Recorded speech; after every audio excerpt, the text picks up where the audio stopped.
Play different. Warning. The following video contains rapid flashing colors and/or strobing. Please do not watch if you suffer from a form of photosensitivity.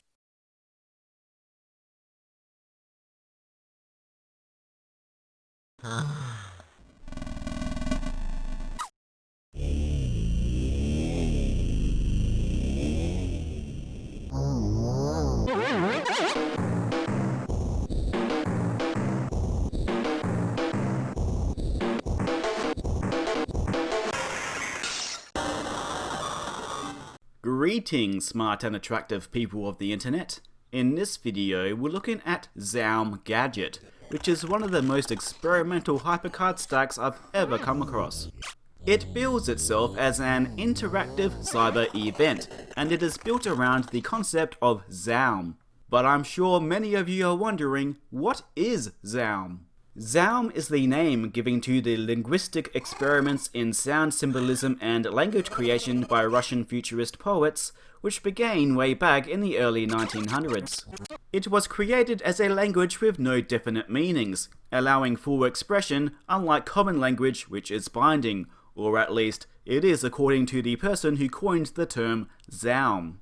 The poetic output could be compared to Dadaism, except whereas that movement was fairly self-aware, Zaum took itself entirely seriously, and some believed its purpose was to recover the sound symbolism of a lost Aboriginal tongue.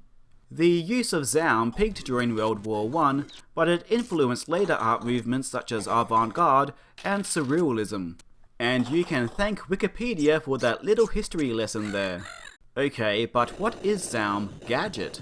The supposed history behind it is that it was found in Babylonian ruins dated to 9999 BC and then deciphered from a since forgotten machine language.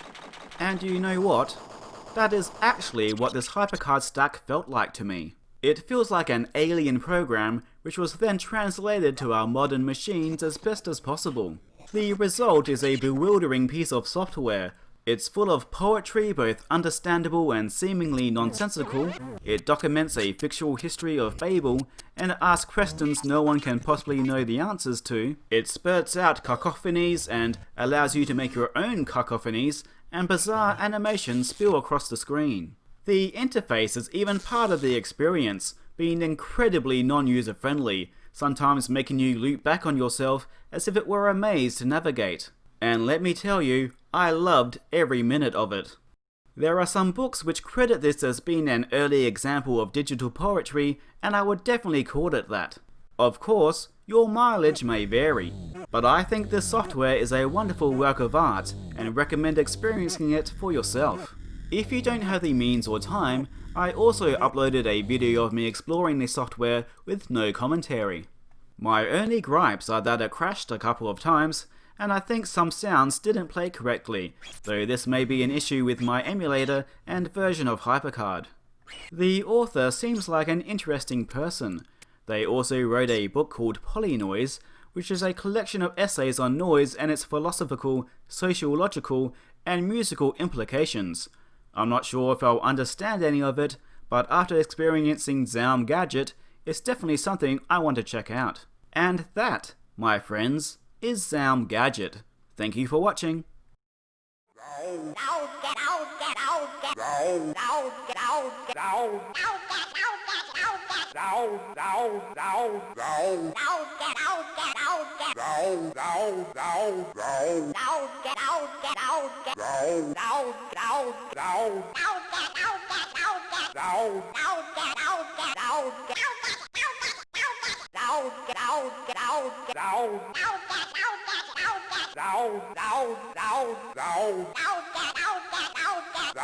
Down.